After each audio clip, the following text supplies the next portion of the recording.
So, we have some new people with us. So I need to go through some housekeeping again, because it's very important to protect some of us amongst us. So those of you that have just arrived, my name is Patricia Scherer. I am here to moderate this conference. And many of the delegates have already heard what I said, but I'm going to repeat it just in case. So please don't forget that wearing your badge is mandatory. It's to protect you and to make sure that only the people that are supposed to be here are here and no one else. The fire exits are these, follow these little green things with the arrows and you will get out. If the fire alarm turns on, take it seriously, don't stay, run. Yes. Then, of course, and we will talk about this again a little bit more in detail tomorrow, the EaP Civil Society Forum has a code of conduct. So let's treat each other according to this code of conduct with kindness and respect. There is English and Russian interpretation. Thank you for the translators that are doing a great job. Yes, maybe we give them a round of applause already as a motivation. So English is still on channel 1 and Russian is on channel 2. Please remember that you are invited to share and take pictures and distribute what you are doing on social media. You have the hashtag #EaPCSF Brussels this year. Here, please use it. Use your LinkedIn, use your X account, use your Facebook account, whatever you have to disseminate. But remember, do not take pictures of the people that have the red lanyards. It's to protect these people. They don't want to be photographed. Please ensure that on any picture you have, there is not a person with a red lanyard. It's really important. The Wi-Fi password, I think you've all understood, it's EaP CSF 2023 and not EaP 2023. And then, of course, the agenda is here. So you can just scan that. So before I will officially open the annual assembly and pass the word to Anna Otilia, Nuțu, I would like to say a few personal things. When I was invited to moderate this conference again, I was really happy because I met so many inspiring people last year. And I went home and I was so full of hope that things could change. And then I was supposed to open this conference today and I actually didn't know what to say. I had a pretty weird experience on Sunday. I was standing in line at the bakery in Avenue Stalingrad, and the protesters were passing that were protesting against an ongoing conflict that we also all know about.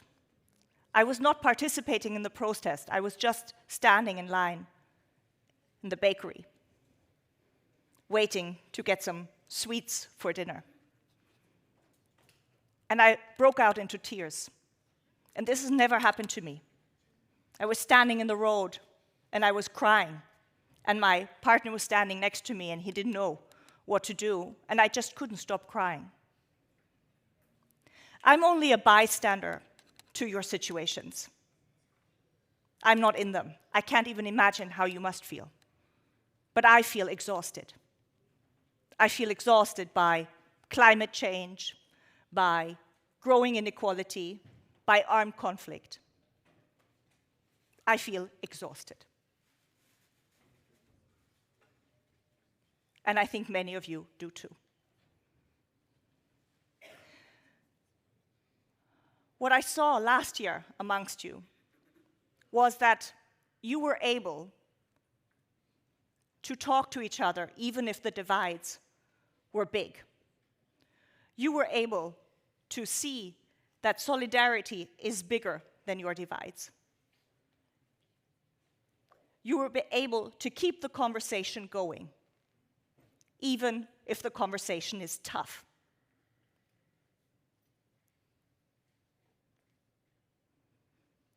I hope that at the end of these 2 days, I will not have that river of tears in my heart that I have now, that river of tears that is exhaustion.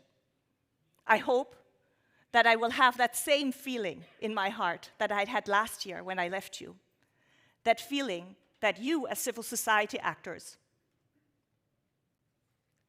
that you are the strength of humanity, that your creativity, your capacity to innovate, your resilience can overcome even the deepest divides.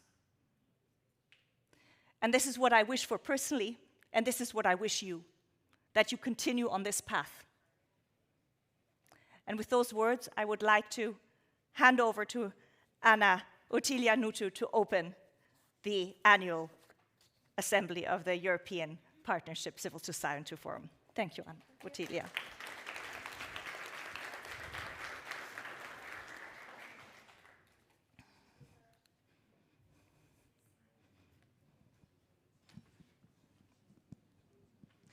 Thank you very much, Patricia, and for your heartfelt words. And I think you touched all of us. Dear friends and colleagues, on behalf of the Eastern Partnership Civil Society Forum, I warmly welcome you to our 15th annual assembly. This is an event which brings together a diverse and passionate community of individuals who are dedicated to shaping the future of our Eastern Partnership region. As the co-chair of the Eastern Partnership Civil Society Forum's steering committee, I am honored to open this event, and I look forward to meet all of you during the next 3 days and to discuss the most pressing and important issues of the Eastern Partnership region. Tonight, we come together under the theme of cooperation, security, and democracy, making a multi-speed Eastern Partnership work. The journey that brings us here today has been marked with significant challenges and transformations. We find ourselves in a new phase of the Eastern Partnership, shaped by the aftermath of Russia's war of aggression in Ukraine. This tragedy has redefined the dynamics of our region, with some countries actively pursuing EU integration and others choosing different paths, causing the multi-speed approach to become relevant as never before. The geopolitical landscape that followed after the 24th of February 2022 necessitates us to take ambitious approaches to the challenges we all face. It is crucial to find solutions to tackle security issues our region faces, from countering hybrid warfare to the resilience of states against authoritarianism. At the same time, we must do our best to promote interconnectivity between different regions while addressing critical global problems as climate change and environmental degradation. In this ever-evolving context, you, as civil society, play a pivotal role. We must continue to be involved at all stages, engage in constructive discussions, ensure government accountability, and support inclusive reform processes. At the Eastern Partnership Civil Society Forum, we are continuing to strengthen our efforts. We have been as active as possible to advocate for more space for dialogue with civil society within the fora that we have in Brussels.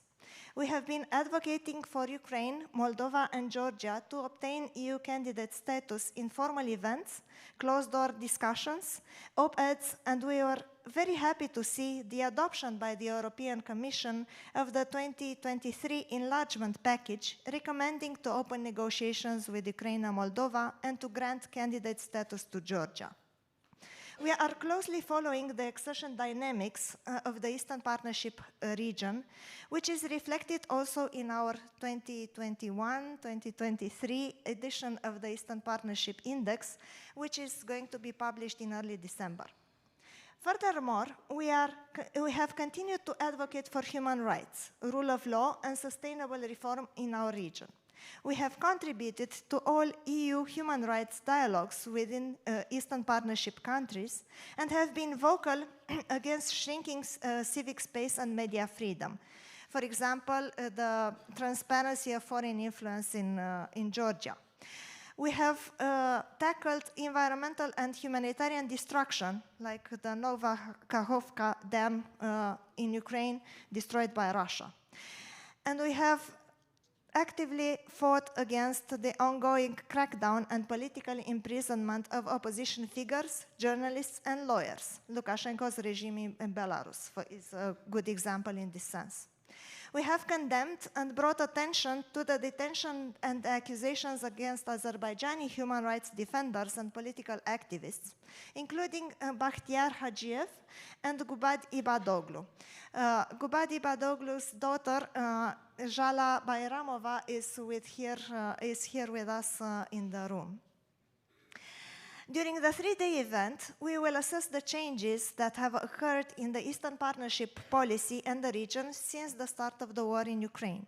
We will explore synergies between the Eastern Partnership policies and the enlargement agenda, as well as enhancing cooperation with the Western Balkans and Central Asia.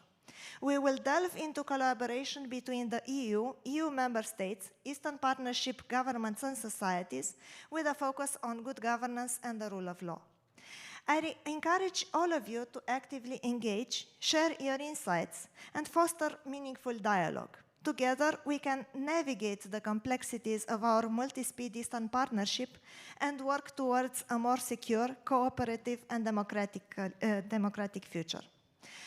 And I am particularly grateful for the manifold support and true friendship to the forum of our partners and donors. Of course, the European Commission, but also the Ministry of Foreign Affairs of Poland, the Open Government Partnership, and the Konrad Adenauer Stiftung.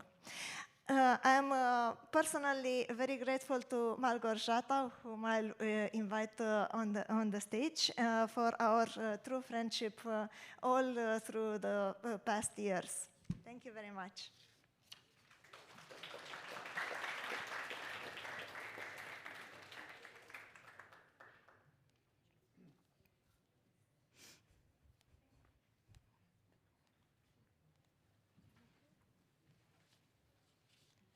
Ladies and gentlemen, or rather colleagues and friends, first of all, I would like to express my gratitude to the organizers, the Secretariat of the Eastern Partnership Civil Society Forum, for having invited Poland to be the partner of this year's annual assembly of the Eastern Partnership, CSF. We understand it as a confirmation of Poland's strong engagement in the Eastern Partnership policy, which has been a paradigm of our and a priority of our foreign policy since 2009. It is a great pleasure to be with you, especially just a couple of days after the publication of the enlargement report, which opens even broader the doors to the EU for the societies of Ukraine and Moldova, and recommends granting the candidate status to Georgia. I strongly believe that the high level of readiness of the three partner states to the European integration is due, among others, to their previous strong engagement in the Eastern Partnership policy. And I have to mention here the heroism of Ukraine and its citizens, who remain so strongly attached to the European values in the hardships of the war of aggression caused by Russia. The Eastern Partnership has obtained a strong mandate for continuation during the last year's ministerial meeting, which, as I believe, will be confirmed during tomorrow's senior officials meeting and then in December by another ministerial meeting. However, in the view of progress made and new political situation, we should reflect upon new concrete milestones which would constitute new short or middle term objectives for the Eastern Partnership. It has been repeated many times, but let me do it once again. The civil society dimension and the role of the NGOs should take more prominent place in the EaP architecture. And in particular, this is with regard to Belarus, as it is one of the very few fora of cooperation with this partner of the Eastern Partnership. It is also important for the societies of Armenia and Azerbaijan, who can find here a platform for reconciliation and dialogue. I am happy to see so many of you representatives of the civil society organizations here tonight and during the 2 incoming days, which will be the highlight of the autumn season in Brussels. And I wish you a quality time during the incoming discussions, debates, and new solutions. And it would be great to have the conclusions and recommendations of the annual assembly as a takeaway and part of new ideas for the Eastern Partnership. Last but not least, Poland is already working on the program of its presidency in 2025, and the Eastern Partnership, as a priority of our foreign policy, will be high on its agenda, and we already confirmed our readiness to host the Eastern Partnership Summit during this period. Thank you very much. Thank you so much, Malgorzata. Thank you very much, Malgorzata. I think you will stay with us for the award ceremony, right? Thank you. Perfect. Ooh. So I think then we have two very interesting keynote speakers with us. As you all know, the region is going through challenging times, but this is a moment to come together and celebrate civil society, their contributions to democratization. As I said before, the creativity, the force of innovation, the resilience. It's the moment to inspire each other. And I'm really honored to have with us today two Nobel Peace Prize laureates that are fighting to maintain the rule of law and to advance human rights. They document war crimes, human rights abuses, and abuses of power. One is the Center for Civil Liberties, and the other is Viasna Spring. Viasna's colleague, Ales Bieliacki, is unfortunately in prison, but one of his other colleagues will be here with us and talk to us.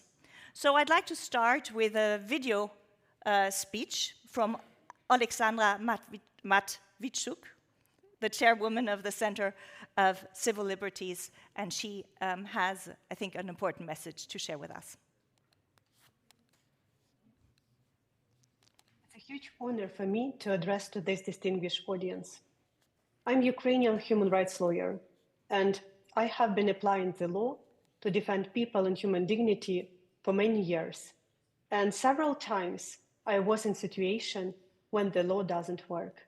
And I know from my own experience that when you can't rely on legal mechanisms, you can still rely on people.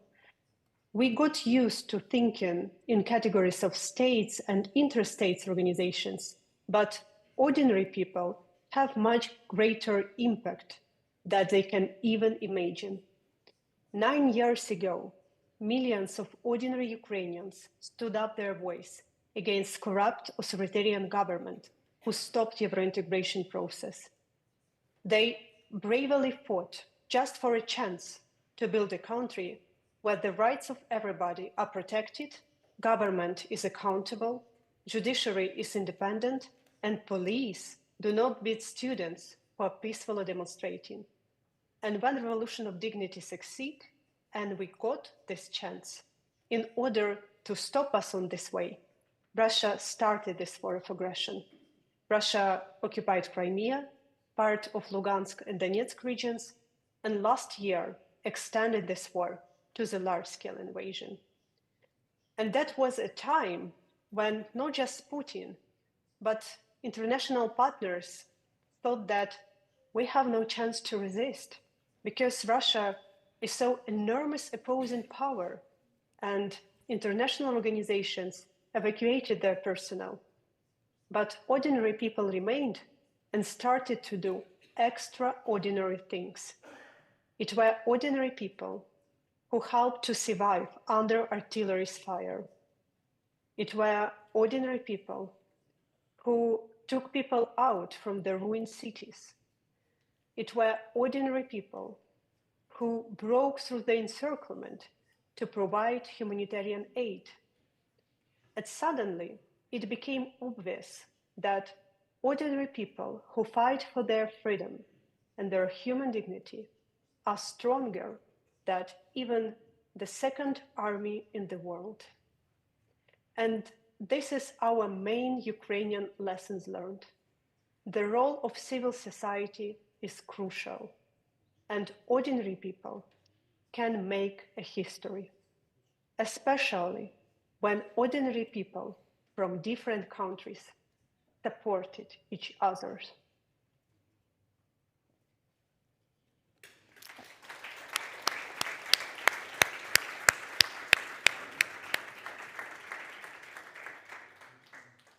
Yeah, it's ordinary people like you and me that make change.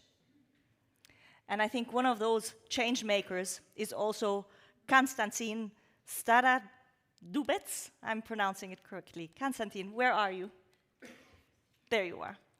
So please come on stage.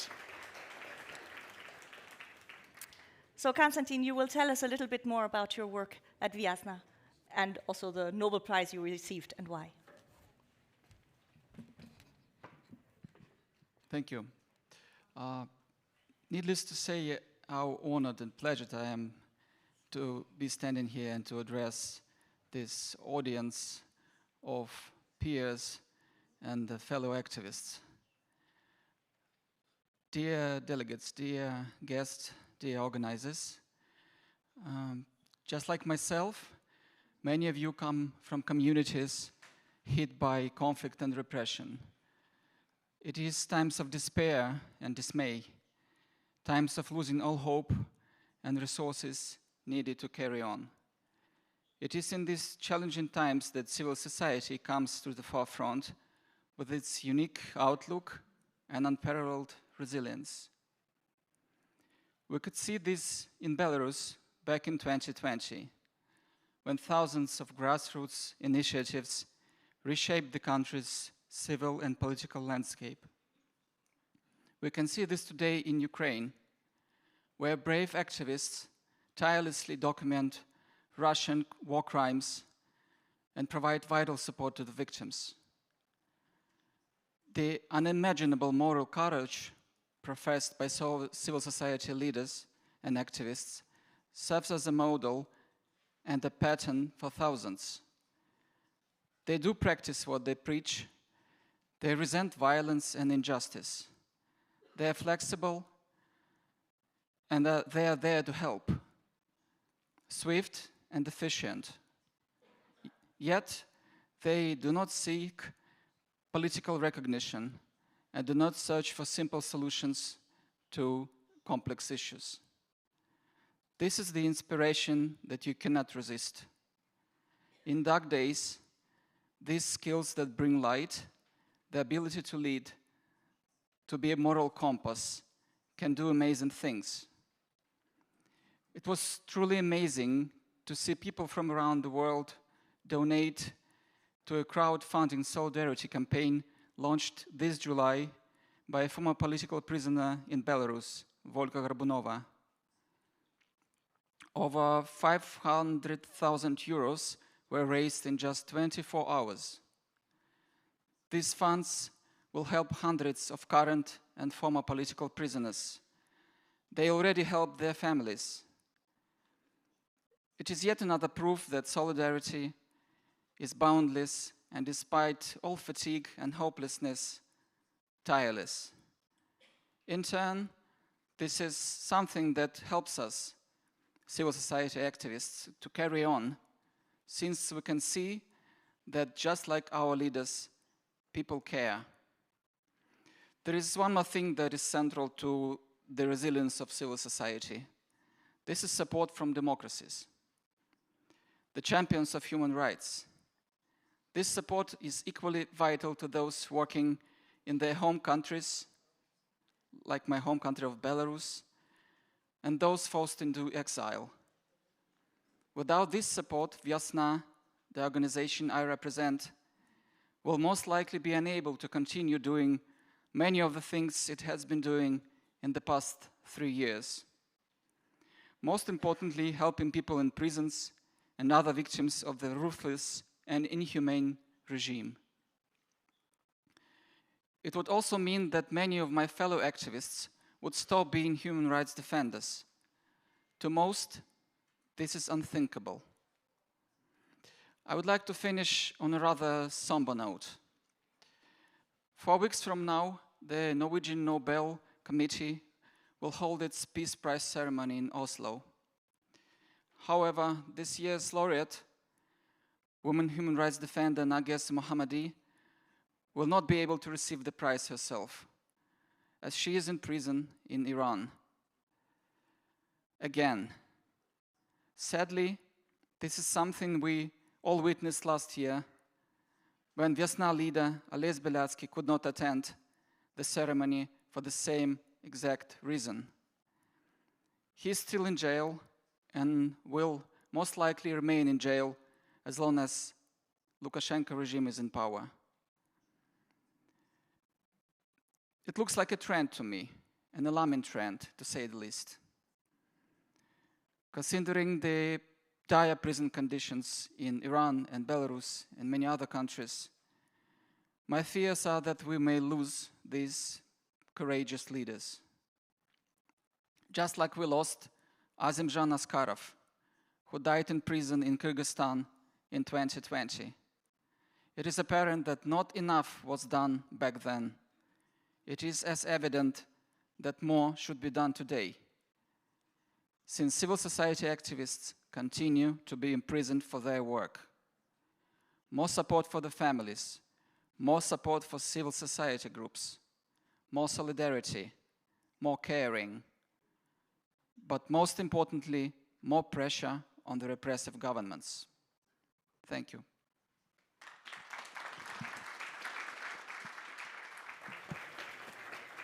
Thank you very much, Konstantinos. Maybe we can have a little seat and have a bit more of a conversation about some of the things you've also just said. Maybe I'll sit here. Now, sorry. There we go. Now, with Alice being in prison, that came probably much to a blow to Viasna. How do you manage still to keep up the resilience, to keep going, you and many of the other civil society organizations in Belarus? Well, it is good that you mentioned a blow that Viasna and the entire Belarus, I guess, suffered when Ales was in prison, because apart from being a blow, it was also a sign of solidarity, a role model for us. We all knew, and Ales knew, that he would go to prison if he stayed in Belarus. This is something that should be admired and copied. And this is, in turn, one of the things that keeps us going in different countries, in exile, in Belarus. Ales is a role model to us. His courage is something that we admire and keep in our hearts. Indeed, it's a very impressive civic courage. Maybe you can tell us a little bit more about the work of Viasna. Can you give us an example of one of the projects you are conducting and how it's working in that environment? Well, not going into much detail. Viasna's work is helping people. There are people who need help, and they contact us. There are many other initiatives after the 2020 protests, but Viasna seems to be the key provider of those services that can help victims and their families survive. It is always something that people need in the first place. It's something that their lives depend on. Their survival, the survival of their families, their kids, who sometimes have to carry on without their fathers being imprisoned. This is where Viasna steps in and provides these important services. Okay. Let me give you the chance. You have the community here. And if you had to give them something on the way, a recommendation or a wish, what would that be? Well, I would echo something that my colleague Oleksandra Matviichuk said about ordinary people and about those grassroots horizontal ties that help build the civil society, actually. It is, in my opinion, one of the things that should not be forgot, that people are there not only to help other people, but to help each other. Civil society activists we should take care of our fellow activists. Take care of yourselves. Take care of your families, of your children, of your communities. I think it's also in the situations we're saying, it's very much about supporting each other to keep mental health alive. Is that also what you're saying? Absolutely. This is the key thing that should be borne in mind, because when you're helping others, you should also help yourself. Thank you so much for your good work. I know you live in Lithuania now, so you're in safety, but you are still continuing the work in Belarus. So good luck with that continuation, and I really hope that Alice will soon be with you again outside. Fingers crossed. Fingers Thank crossed. you. Thank you. Thank you.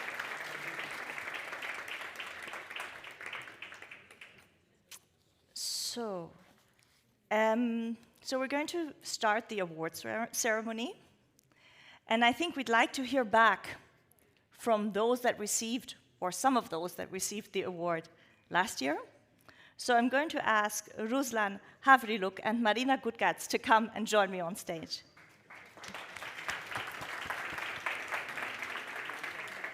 Come here. Come and sit with me.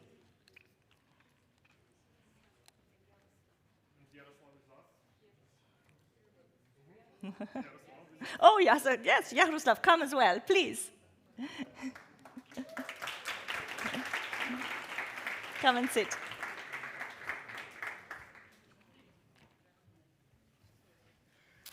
Hi. It's nice to see you all again. It was so nice to meet you last year, and it was really exciting to find out about your projects and what you had been doing. So my first question is really, can you give us a bit of a flavor what happened since? What happened in the last year since the award? Who wants to start? Maybe I could start.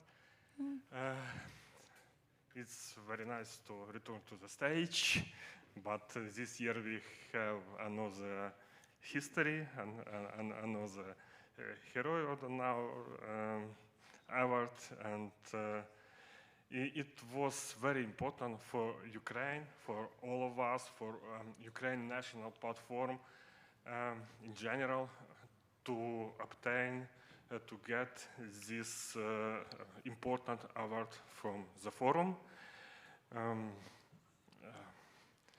It was like signal that civil society of all our Eastern Partnership countries support Ukraine in condition on the face of Russian full aggression, full-scale military aggression against Ukraine. And I would like to say some words about how civil society forum is important for Ukraine civil society, for our joint activity on European way, for our European future, for all our countries. I am sure that all of us who represent in this hall absolutely understand that European future of our country is impossible without Ukraine win in this war, in this bloody war. Ukraine, this war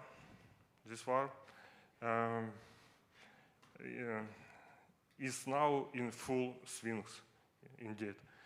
Ukraine needs more military aid to win. Ukraine also needs emergency humanitarian aid, and such aid we need every day. Which all of us, we together should work on this. In order to survive the next winter, we need exceptional help in energy sector. It is obvious for us that as the weather cools down, Russia will intensify its attack on energy facility of Ukraine, trying to once again break the resilience of Ukrainian people. And obviously, in order to stop growing production of Russian missiles that kill Ukrainians, EU sanctions must be strengthened, and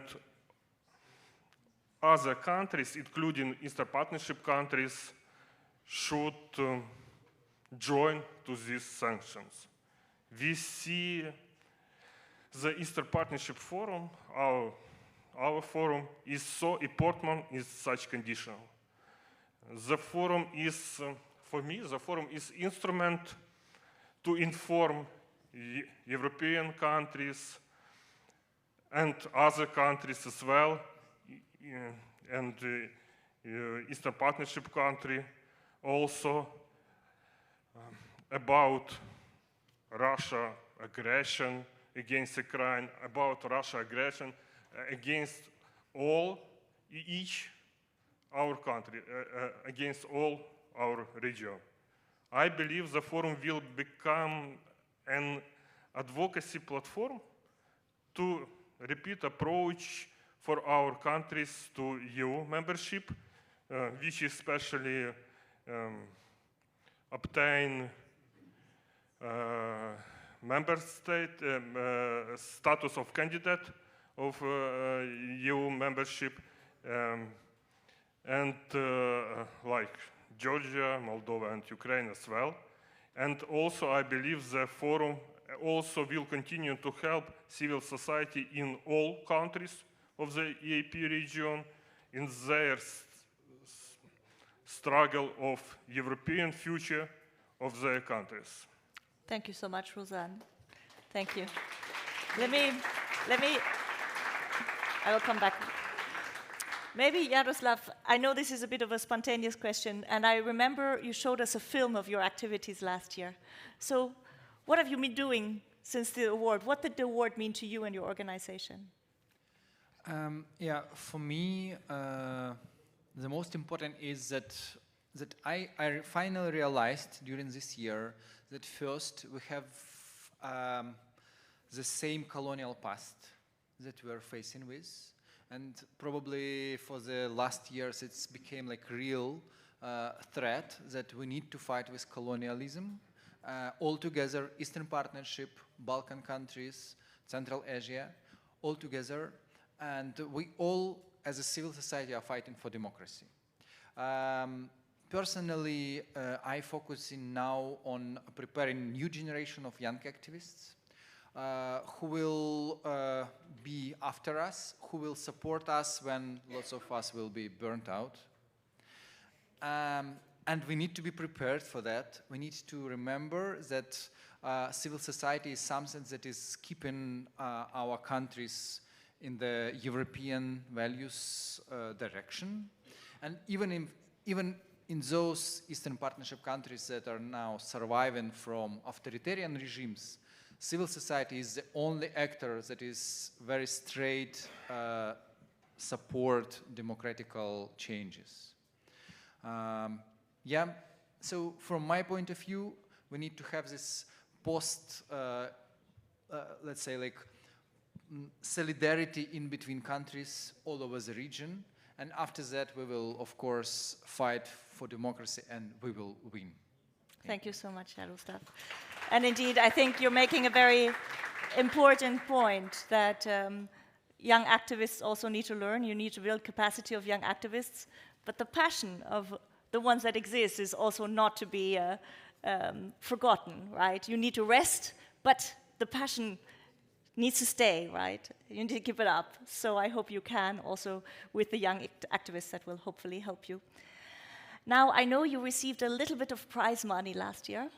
Yes. Yes, so let me ask you what you did with it. Yeah. Now a few words about award.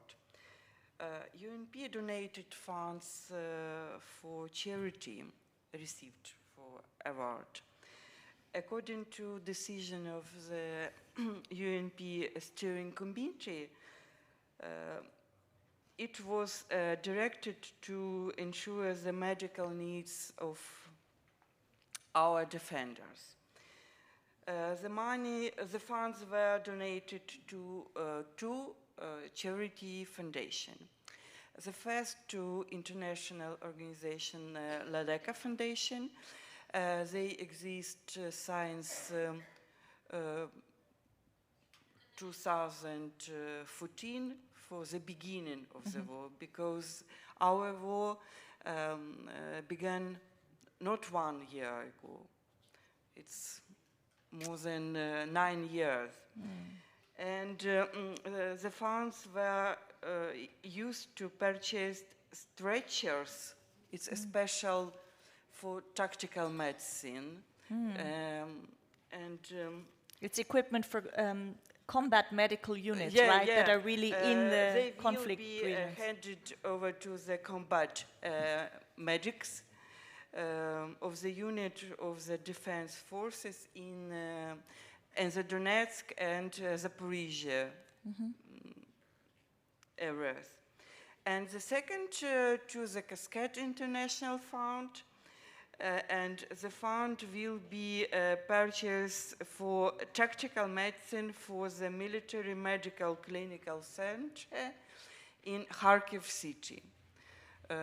Maybe you know Kharkiv is on the west of Ukraine, and of the east of Ukraine, it's maybe every day under the attack, because the border with Russia is very, very close.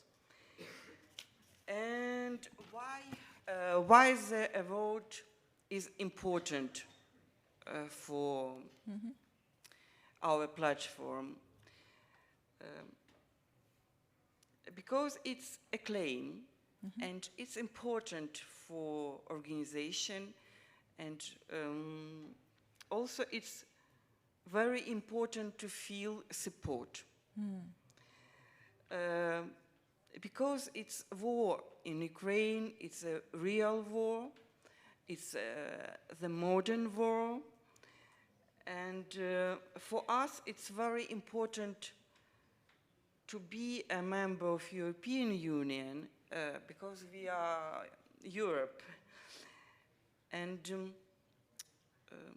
struggle for freedom, struggle for dignity, freedom and dignity, and support each other.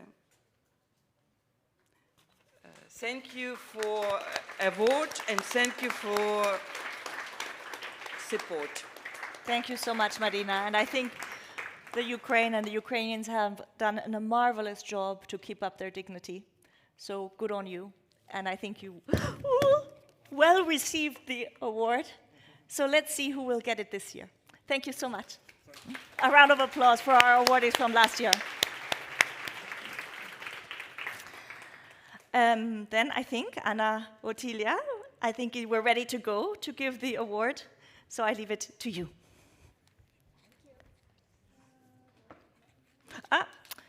This microphone situation we will somehow solve.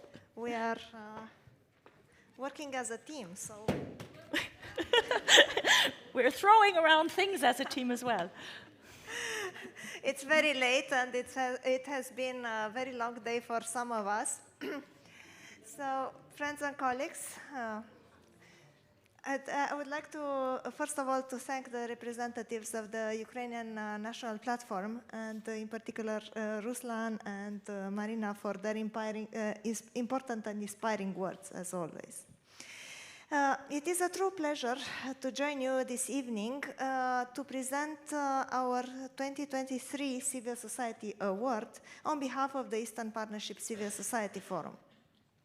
This marks the 6th year that we give out this award, which is unique in its recognition of the remarkable courage and outstanding work of organizations from the Eastern Partnership region.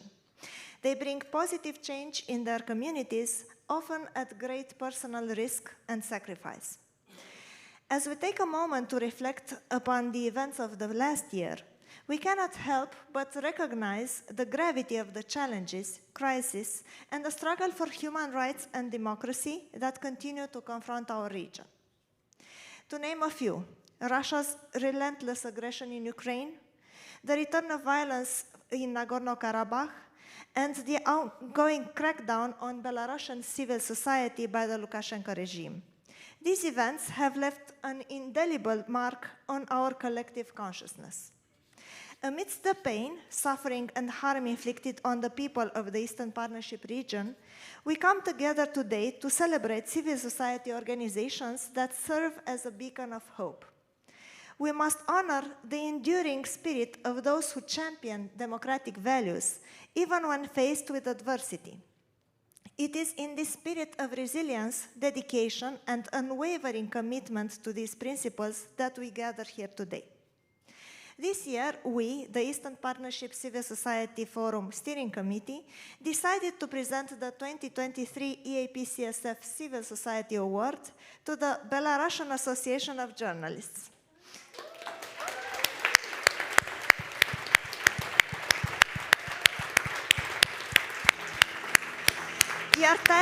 Your tireless efforts into reporting and monitoring violations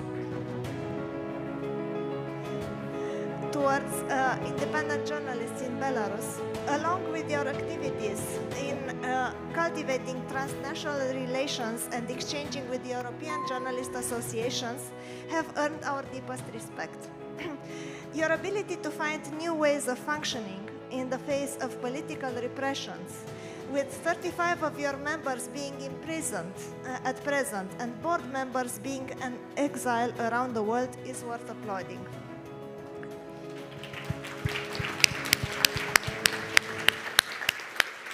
Belarusian friends, you have shown an enormous courage, strength of steel, and profound humanity. We know that this came at great personal cost, and that the fight to promote freedom of expression and independent journalism in Belarus is not over. We are committed to continuing supporting you in all ways possible. Please know that you have partners in all of us. The EaP CSF Civil Society Award comes with a financial contribution kindly supported by our partners, the Polish Ministry of Foreign Affairs. We extend our heartfelt gratitude to Poland for their recognition of the outstanding work carried out by Belarusian journalists and their support for these vital efforts. Please, I invite on stage first Andrei Bastunets to receive the award on behalf of the Belarusian Association of Journalists, and please join me in applauding them once more. Thank you.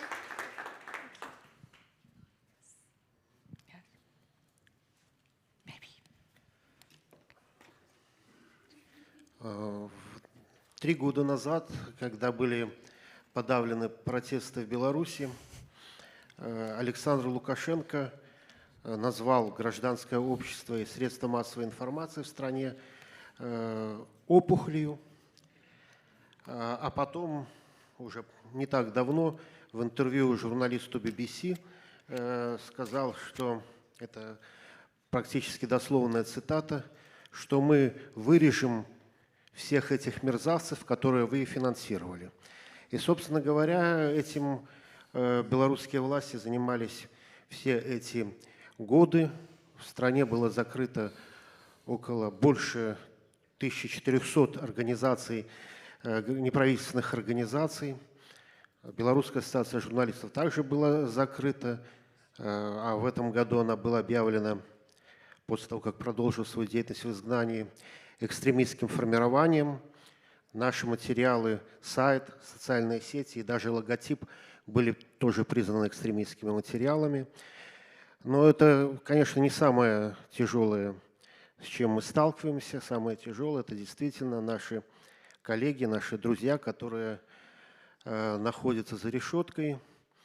Прямо сейчас в Беларуси 33 журналиста находятся в местах лишения свободы.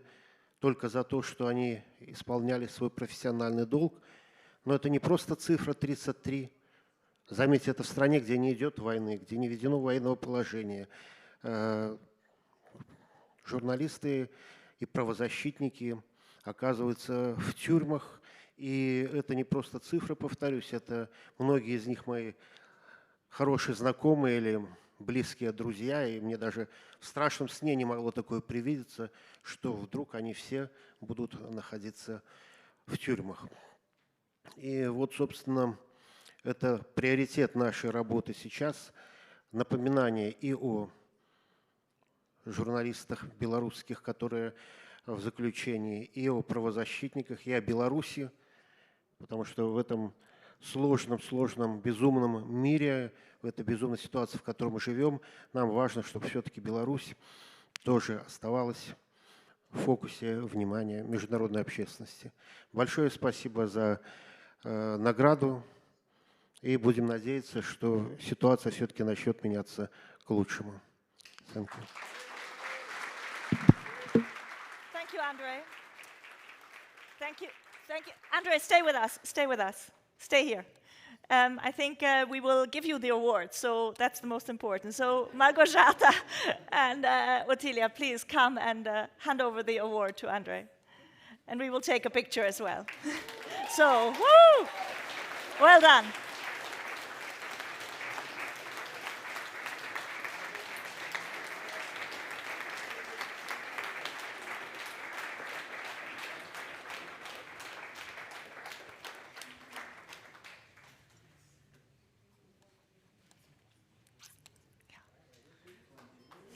Yes, give him another round of applause.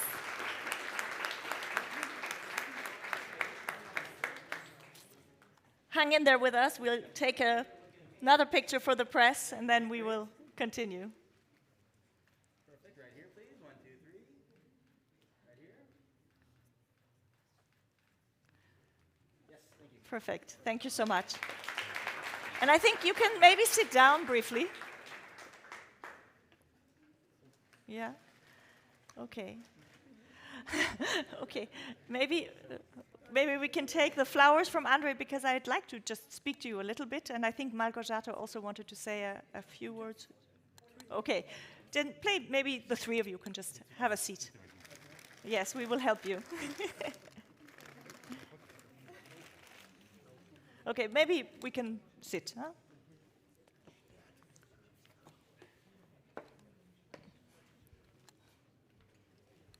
Go ahead.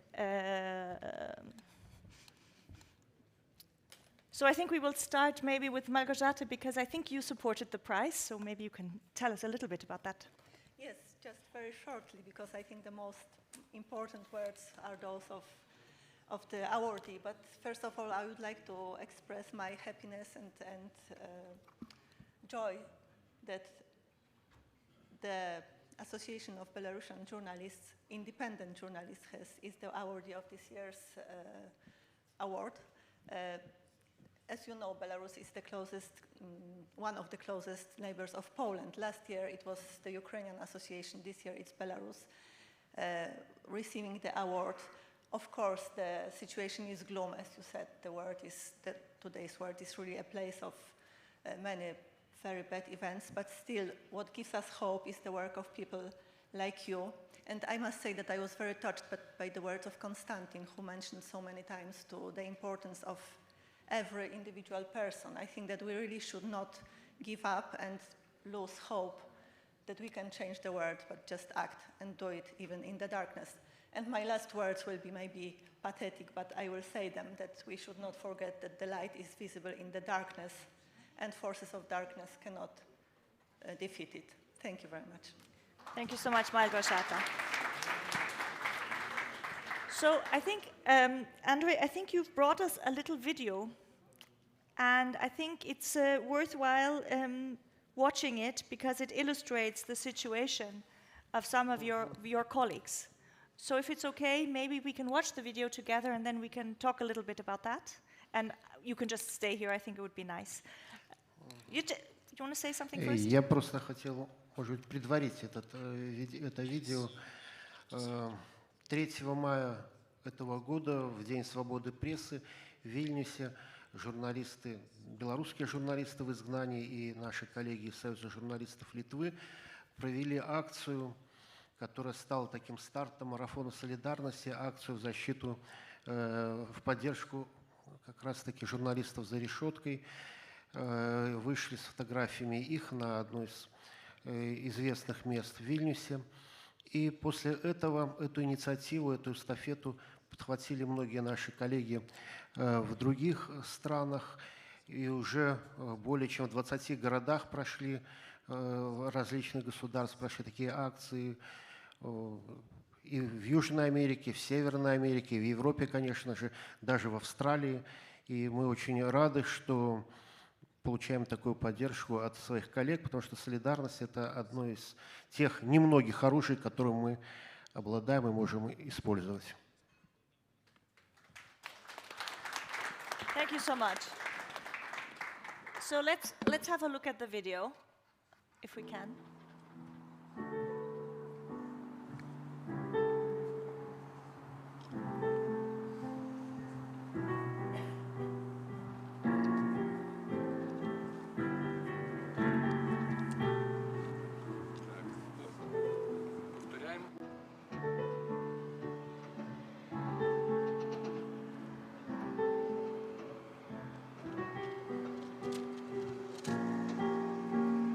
Давайте, ребята, вспомнить тех, которые, к сожалению, сегодня в тюрьмах. Пока мы здесь свободны, мы должны про них говорить. Давайте скажем то, что мы любим больше всего. Тримаємося правду, тримаємося разом. Тримаємося правди, тримаємося разом. М'ясо ж веса, м'ясо рту.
This situation really shouldn't arrive to anyone, and I think it's especially difficult to see that some of the journalists are very young. Maybe you can still tell us a little bit. You said that other people, other groups were picking this up in other countries, and we were already talking about solidarity today and about this exchanging the tools we have and reinforcing them. So how did the others get to know about what you were doing with this campaign? Ну, вы упоминали уже, что мы являемся членом Международной ассоциации журналистов, Европейской ассоциации журналистов, сотрудничаем с сетью AFIX, и мы плотно контактируем с нашими коллегами, с «Репортерами без границ», и обращались к ним, чтобы они тоже мотивировали своих коллег поддержать нашу акцию. Ну и напрямую у нас тоже есть отношения с многими журналистскими союзами. Мы обращались к ним. У нас есть фотографии, если это может кого-то заинтересовать, фотографии, которые можно распечатать и провести эту акцию в любое время, в любом месте. Слава Богу, технические условия это позволяют делать.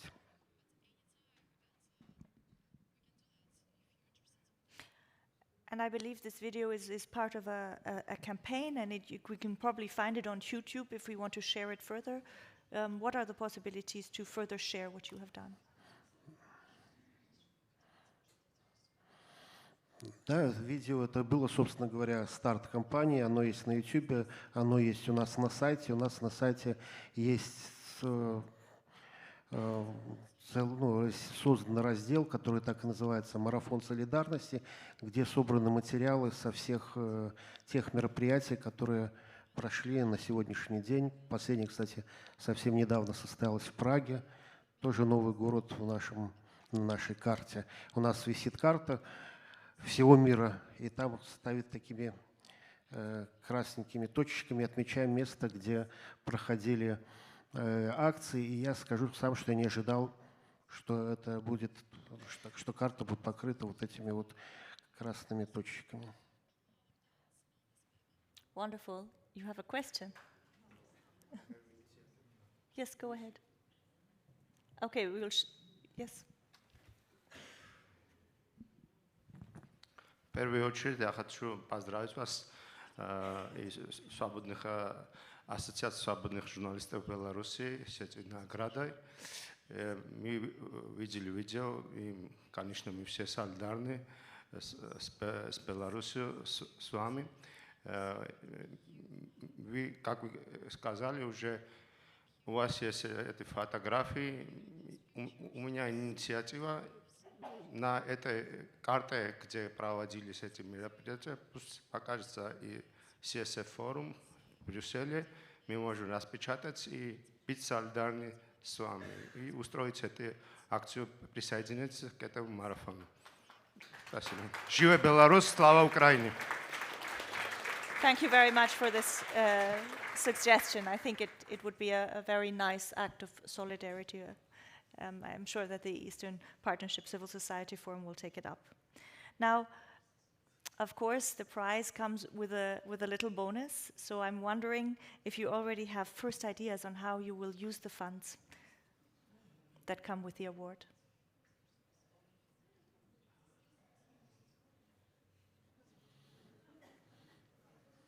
Но у нас решение об использовании средств принимает Совет организации.